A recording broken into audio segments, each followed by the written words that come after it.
Hello and welcome everybody. Good evening to all of you. My name is Reshmi Mukherjee. In my channel you get ICSE, ISC, English Literature and English Language topics.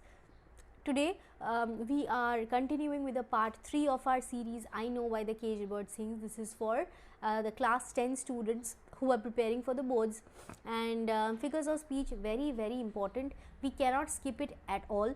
So we will discuss the most important figures of speech from the poem, right? So let's start.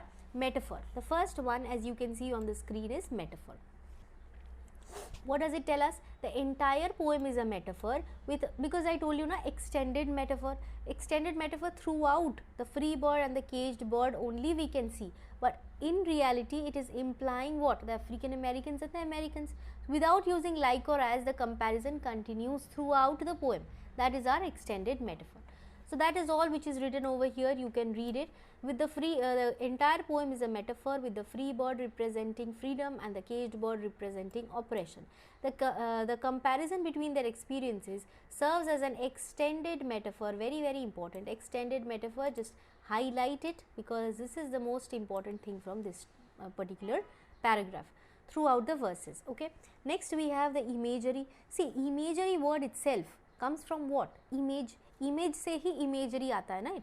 So imagery means something that you can imagine, like an image.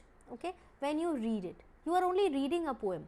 But sometimes if I say tinkling of bells, so that is a auditory imagery. If I say blue sky, claiming the sky, dipping its wings in the orange sun rays, so this is kind of an imagination, right, that comes in front of your eyes. So that is visual.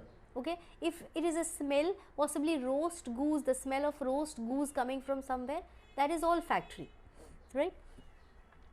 So that is olfactory. And kinesthetic also, there is another form of imagery. Just know the imagery, what are the different types of imagery, because anyway they will help you in one poem or the other or another prose.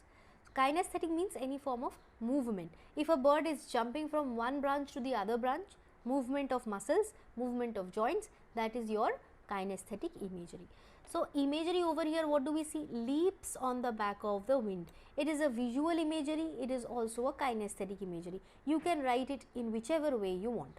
In reality it is an imagery, but to be particular it is a visual imagery where we can just imagine that it is leaping from one place to the other, and kinesthetic also because it is a movement of muscles also. So we have done the imagery and metaphor. Next we will move to the next page where we talk about enjambment. Very important. Enjambment means when you do not use any punctuation and you move to the next line without use of punctuation in the first line. Okay, so you will see the whole the stanzas, all of it is just one line, no punctuation is there in between. That is enjambment. Continuation of the line, it does not end in one line or does not break in one line with a punctuation, but moves to the next line or to the next line like this. So that is enjambment. See, tune is heard. This is not the complete sentence. Huh? We need to move to the next line for the completion of the sentence. On the distant hill. So that this continuation of sentence without a pause is enjambment. Alright, we have done this. Next, repetition, very important again. As I told you, whatever figure of speech you can see over here, they are extremely important. That is why they have come over here. Okay, there are a few more also, but we will discuss these few this time. With the question papers, whatever extra question papers I am going to get, we will discuss those. You will see if any other format of questions come or not. Okay, repetition, that means very simple. When you are repeating, the whole stanza is repeated. The third and the sixth stanza is repeated. Why? Because the idea is the theme of the poem is to highlight the oppression of the caged bird, the African Americans. So it is highlight, just like when I tell you na ki put 3 stars beside this question. This is very important. Okay, so you do it. Now when I am repeating it, that means it is important. Here this theme is important, that is why it is repeated, the plight of the caged bird. So that is what is written over here. The caged bird sings with a fearful trill, emphasizes the persistent and recurring nature of the caged bird song. It is going on singing, it is going on talking about the trouble, its problems are not solved. Okay, so that is why it is highlighted over and over again. If you have followed my class till here, possibly this is helping you. Don't forget to hit the like button and also share it with your friends so that all those who are following my channel, they can score above 90. That is my promise. If you follow it seriously, carefully, you are sure to get 90%. Okay, and those who are in my batch, be rest assured you will score above 95 if you are serious. Okay, now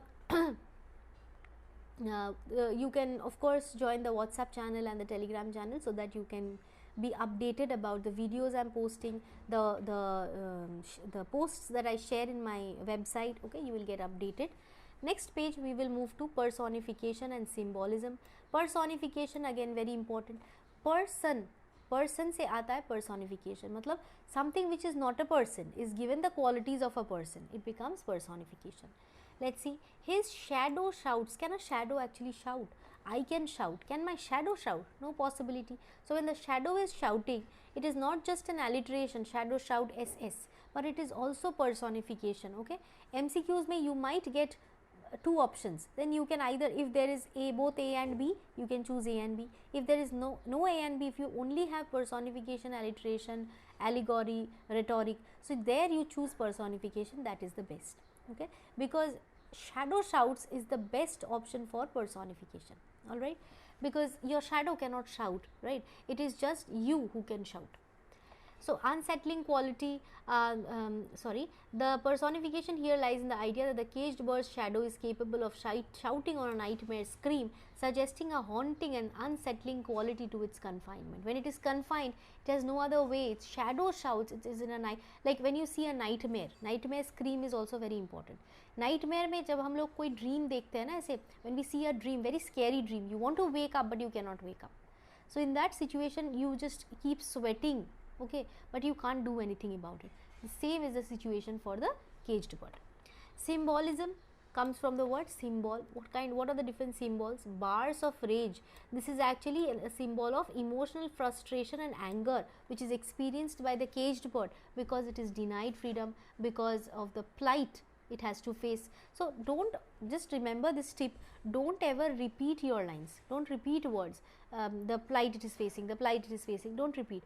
Sometimes you write plight, sometimes you write trouble, sometimes you write being denied, the troubles that it faces.